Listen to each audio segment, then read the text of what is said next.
During World War II, the Germans believed they had an unbreakable code, the Enigma.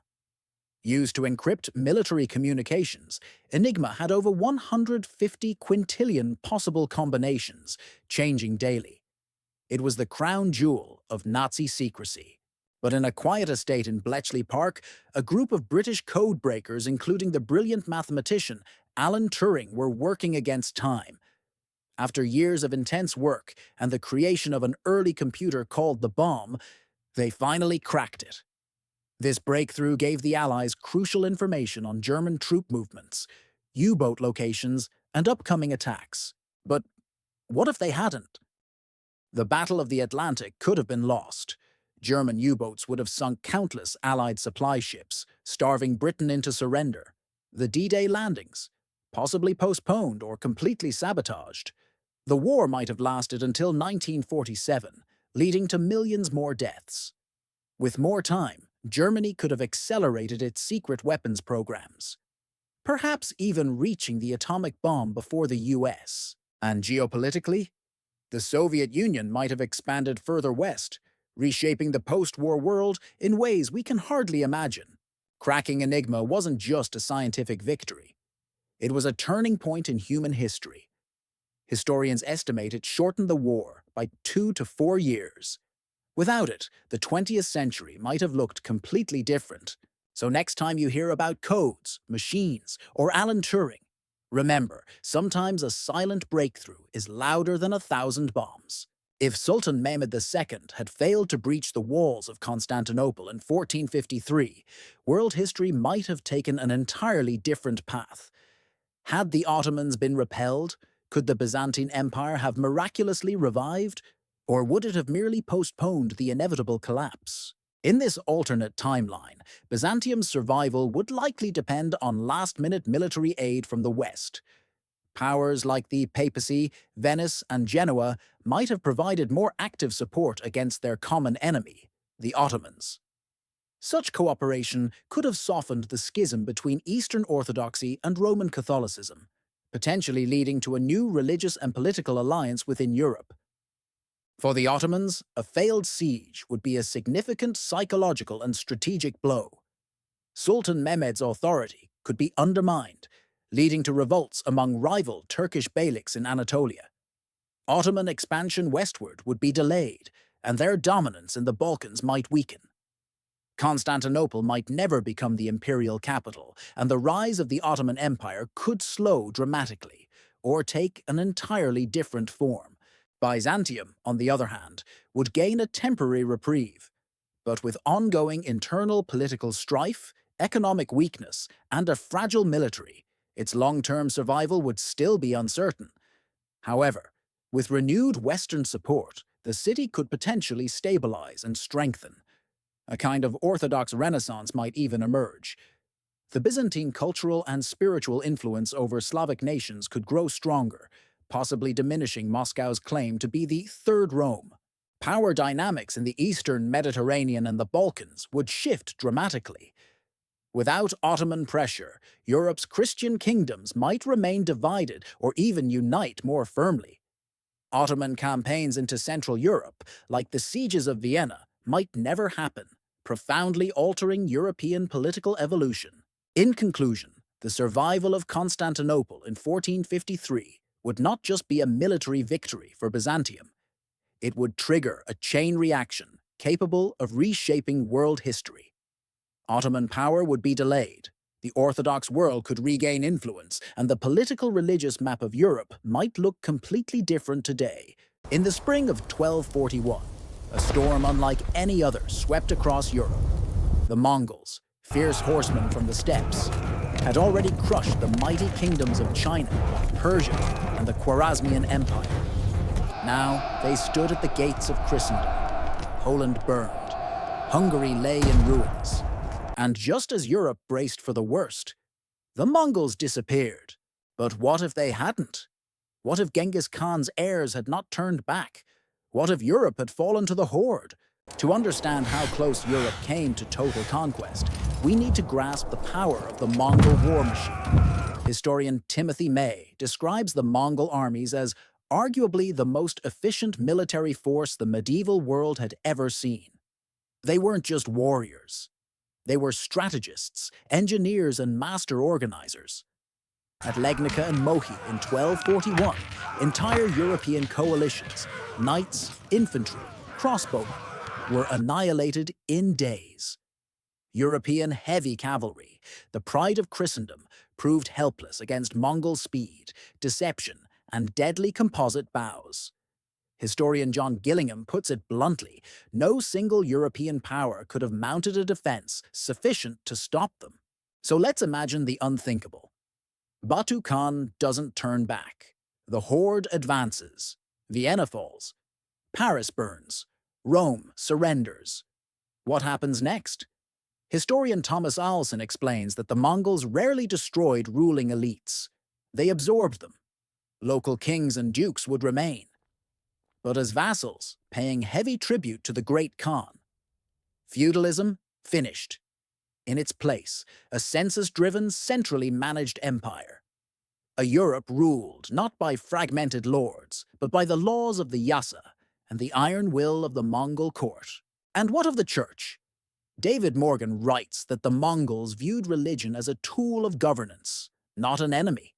They allowed Buddhists, Muslims, Christians, even shamans to worship freely, as long as they paid tribute. In this alternate timeline, the Pope survives, but no longer as Christendom's supreme authority. Rome becomes just another city under the Great Khan. Imagine cathedrals standing beside Buddhist monasteries and mosques, a Europe where religious pluralism arrives centuries before the Reformation. But the Mongols were more than conquerors. They were globalizers. Janet Abu-Lughod calls their empire the First World System.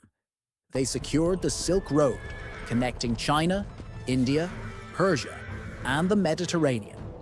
Historian Morris Rosabi notes that this trade boom sparked unprecedented commercial and cultural exchange. If Europe joined this network, the Renaissance could arrive a century earlier. Gunpowder, paper currency, advanced metallurgy, even printing, all flowing westward under Mongol protection, a globalized Europe. Born in the 13th century, the Mongols didn't just take, they blended. Jack Weatherford writes, they absorbed the best of every culture they conquered. In this alternate Europe, Mongol architecture fuses with Gothic design. Urban planning transforms medieval cities. A new cosmopolitan elite emerges, warriors, merchants, and scholars from every corner of Eurasia. This isn't the Europe we know. This is a Eurasian super-civilization. And the ripple effects. Historian Stephen Turnbull argues that Europe's age of exploration was driven by a desire to bypass Asian land routes. But if those routes were safe and Mongol-controlled, Columbus may never set sail. No Spanish conquest of the Americas, no Portuguese empires in Asia. Perhaps instead, Mongol-backed expeditions reaching the New World first. Could they really have held all of Europe?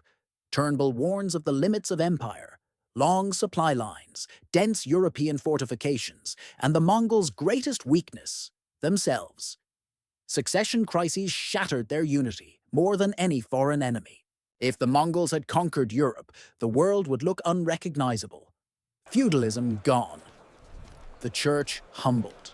A Europe woven into a Mongol-led global order. Its future tied to the East, not the Atlantic. As historian Jack Weatherford put it, the Mongols reshaped the world more than any other people in history. Had their horses galloped further, that reshaping might have been complete. World War II is often remembered as the ultimate battle between the Allied powers and the Axis, with the Soviet Union and Nazi Germany as bitter enemies locked in a deadly struggle. But imagine for a moment a drastically different path in history.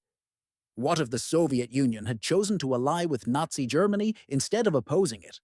This alternative history scenario might sound unthinkable, given the ideological hatred and brutal conflict that defined their relationship. However, the early years of World War II reveal cracks that could have led to a very different alliance.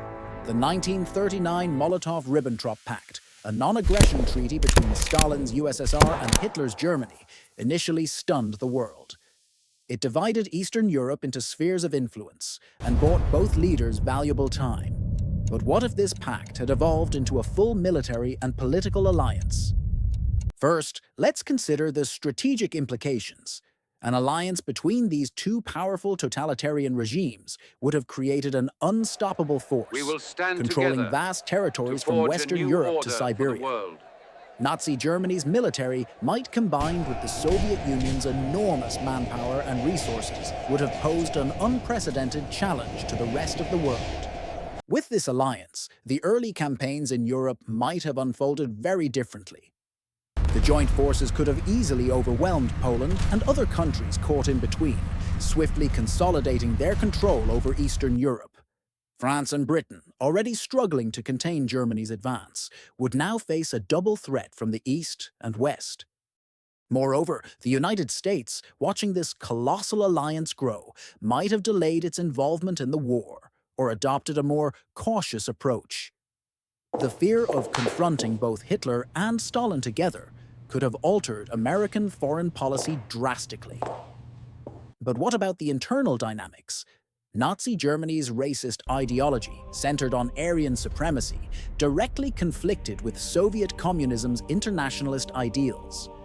This ideological clash might have caused tension behind the scenes, but a mutual interest in territorial expansion and survival could have kept the alliance intact, at least temporarily.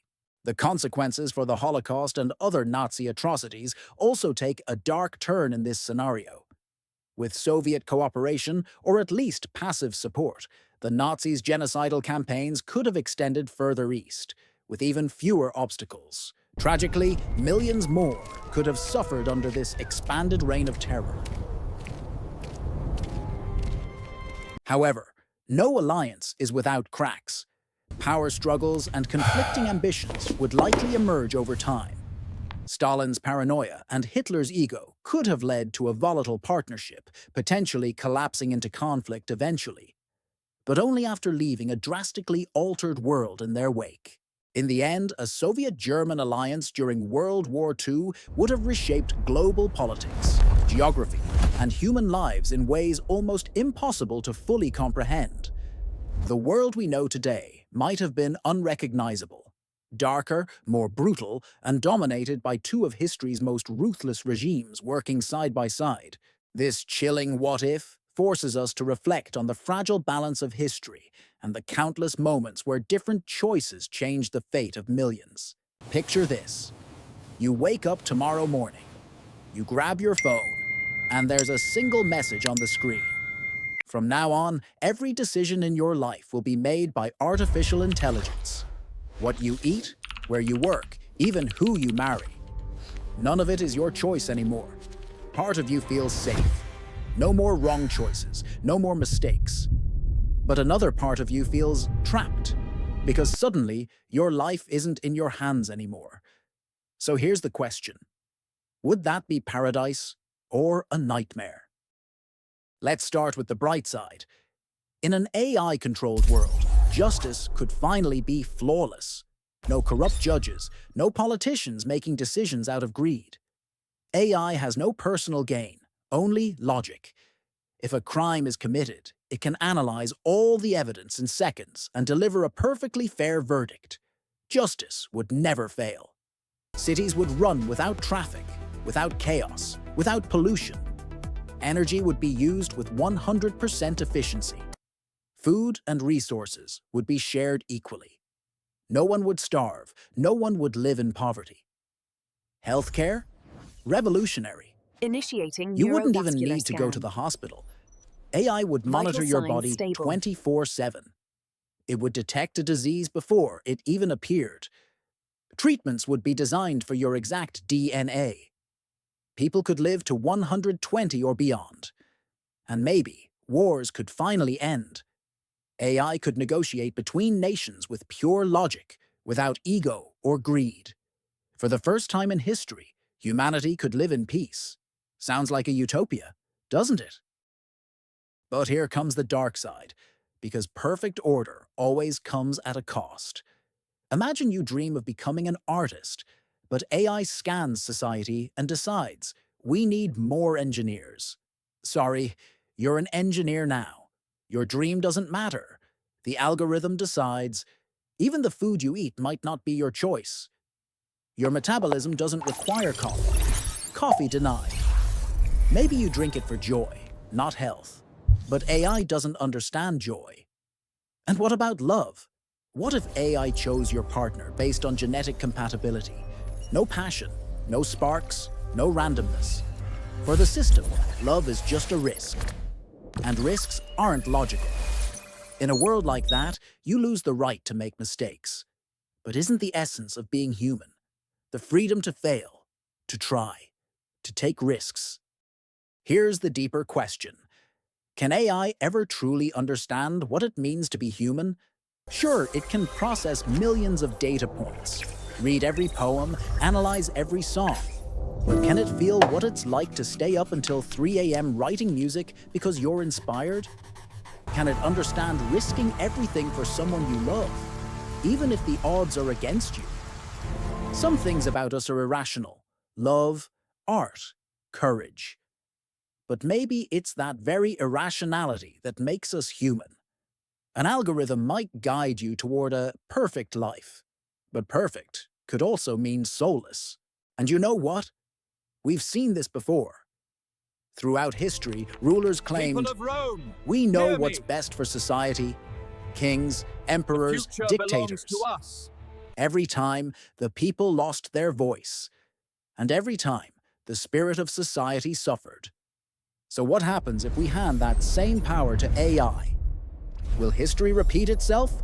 Or will we finally create something new? Maybe the answer isn't all or nothing. AI shouldn't make every decision. But in areas like healthcare, transportation, and energy management, maybe it should. Because in those fields, it's already smarter than us. The key is balance. AI should be a partner, not a ruler. A guide, not a dictator. Because in the end, the final decision should always belong to us. So let's ask again. If AI made all the decisions, would we live in a flawless paradise? Or a prison with invisible walls?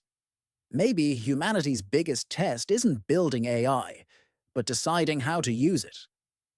Will we let it chain us? Or will we use it to make freedom more valuable than ever? Now it's your turn. Would you give up freedom to live in a perfect AI-run society? Or do you think mistakes and flaws are what truly make us human? Drop your thoughts in the comments. I want to hear what you think. And if you enjoyed this what-if scenario, hit that like button, subscribe for more, and share this video with a friend who loves thinking about the future. Imagine standing outside on a bright morning, and instead of one glowing orb in the sky, you see two suns rising together. The landscape is bathed in golden light. Shadows stretch in strange directions, and the very rhythm of life on Earth is rewritten. But what would really happen if our planet orbited two stars instead of one? Let's explore. At first, it sounds simple. Two suns mean more light, more heat.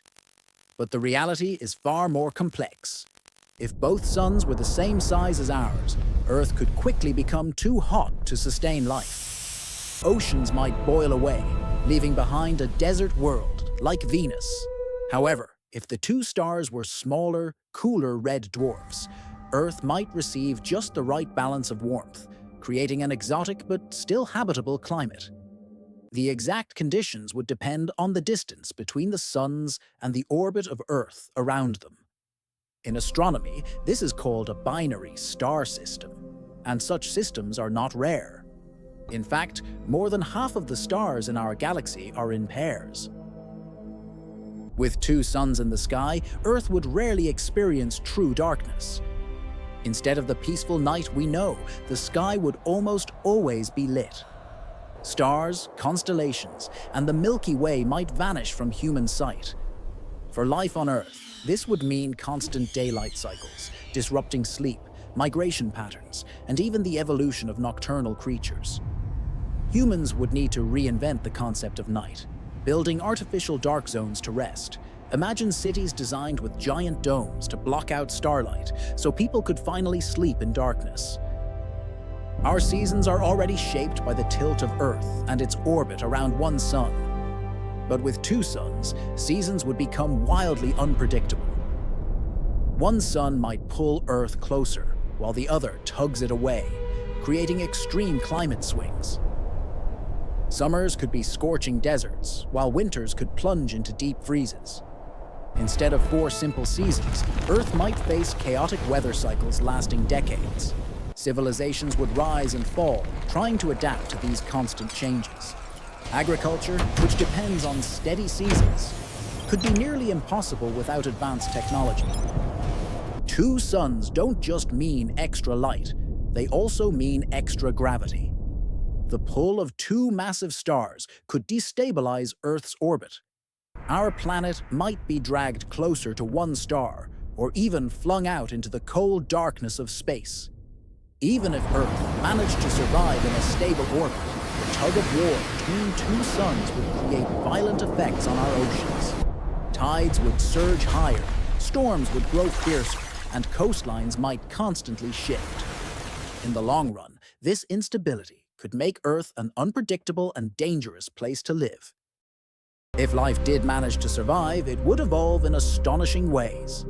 Plants might develop two kinds of chlorophyll to capture different wavelengths of sunlight, turning forests into dazzling shades of purple, red, or even black.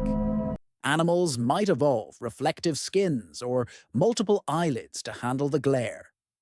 Humans, too, would adapt, perhaps with stronger circadian rhythms or advanced technology to regulate body clocks. Culturally, two suns would change everything. Myths, religions, calendars, and timekeeping would revolve around a dual-star sky. Instead of sunrise and sunset, people would talk about the first dawn and the second dawn. Astronomers say yes, but only under very specific conditions.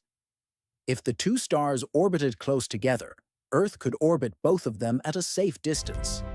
This is called a circumbinary orbit, and we've already discovered planets like this in the universe. One famous example is Kepler 16b, nicknamed Tatooine, because like in Star Wars, it has two suns.